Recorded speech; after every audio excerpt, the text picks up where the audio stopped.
Hello అండి. ఈరోజు మంచి హెల్దీ స్ప్రౌట్స్ సలాడ్ చూపిస్తున్నానండి. ఒక కప్పు పెసలండి, శనగలండి, వేరుశనగ గుళ్ళు ఒక రోజంతా నైట్ నానబెట్టి వాటర్ అంతా వంపి గుడ్డలోకి చుడితే ఇలా మొలకలు వస్తాయండి. క్యారెట్ అండి, కొన్ని ఉల్లిపాయ ముక్కలు, కొత్తిమీర, కొంచెం సాల్ట్ అండి, కొంచెం మిరియాల పొడి. చాలా అంటే చాలా టేస్టీగా ఉంటుంది, ఆరోగ్యపరంగా మంచిది.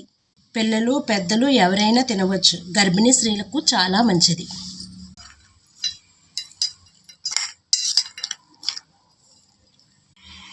ఉదయం పూట బ్రేక్ఫాస్ట్ బదులు ఒక కప్పు తింటే చాలా మంచిదండి.